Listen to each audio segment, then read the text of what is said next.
Breaking news, the special counsel has released a memo with heavy redactions. Just looking at it here. I mean, you can see some pages maybe not as bad as others, but obviously some pages heavy redactions about the FBI's interview with Michael Flynn.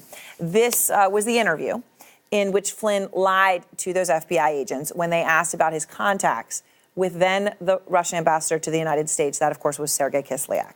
Now, Flynn is due to be sentenced tomorrow. Shimon Prokupecz is out front. Shimon, you've been looking through this very revealing document, and I say that even as, sure, there are redactions, but there's a lot of non-redactions, too, compared to some of the memos recently. There's a lot to learn from this. No, there certainly is. And really, we don't get this kind of window inside of an FBI interview, certainly not in these kinds of cases. Sometimes it takes years before this kind of information is released. So I think it's important for people to keep that in mind. Yeah. We're certainly in places with this investigation that we never thought we would be. So what's important in all of this is how the FBI really describes that interview with Michael Flynn at the White House. And essentially what you see in reading all this is that Michael Flynn is downplaying his conversations with the Russian ambassador. Of course, everyone was alarmed that Flynn would be having these conversations with the Russian ambassador. But what's clear is that the FBI here in a friendly manner approached this, asked him questions, and he essentially just downplayed the contact. At one point, remember, there was this discussion about whether or not, after the Obama administration reacted by expelling some of the Russians, closing some embassies here in the U.S., whether or not Michael Flynn, the FBI wanted to know whether or not Michael Flynn was having conversations with the Russian ambassador about the action that the Obama administration undertook. He clearly, in this one conversation where the FBI asks him about that, he denies it. They ask him, did he encourage Kislyak not to escalate the situation and to keep the Russian response reciprocal, or not to engage in what the FBI agent says, quote, a tit for tat. And Flynn essentially says, not really. Well, when you read the statement of offense that the FBI and the Department of Justice filed against Michael Flynn, that's actually not the case. Flynn told them not to escalate the situation. So clearly here you have a good picture inside that FBI interview of what was going on, how Michael Flynn was responding. And tomorrow, certainly, as you said, at his sentencing, we will hear more. All right, Shimon, thank you very much. All right, as we're starting to go through this here, I want to go to Harry Sandick, former Assistant U.S. Attorney for the Southern District, April Ryan, White House correspondent for American Urban Radio Networks, and also with me, John Dean, of course, the former Nixon White House counsel. Okay, so Harry, this is 10 pages.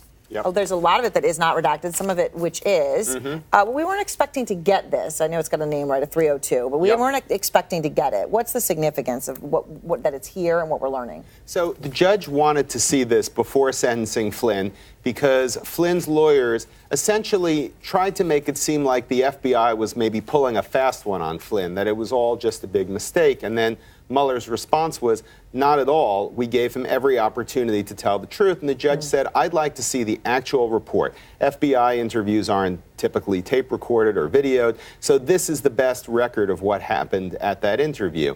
And the judge today said, this is a public court proceeding. This document should be public so that everybody can read it, and that's why we got it.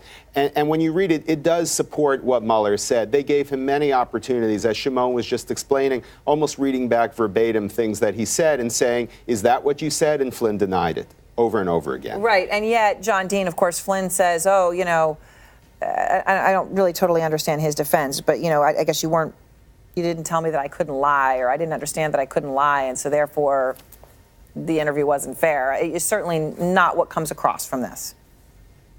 Well, this belated defense is something of a tempest in a teapot. Flynn has clearly pled guilty. As Harry said, the reason this document is public is the judge wanted to see it, and that's why it was forced out, and I think that's appropriate.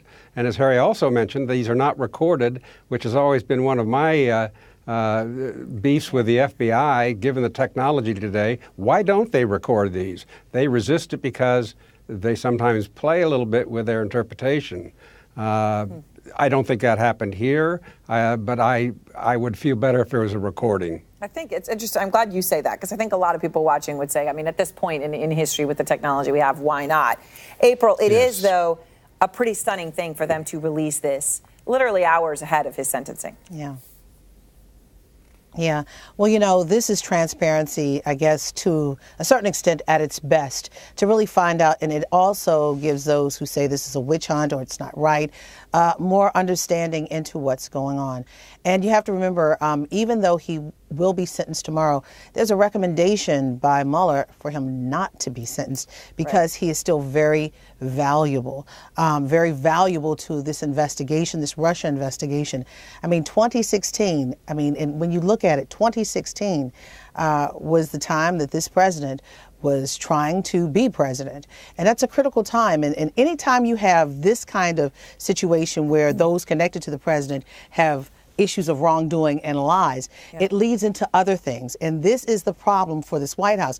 And for those who also say, you know, why is this, you know, such a big deal? Because you cannot go into, I equate it, and I said this before, you cannot go into a home, a police can't go into a home and look for, let's say, drugs, and they see that the wife or the husband is being abused and ignored. You got to bring it all into the scope.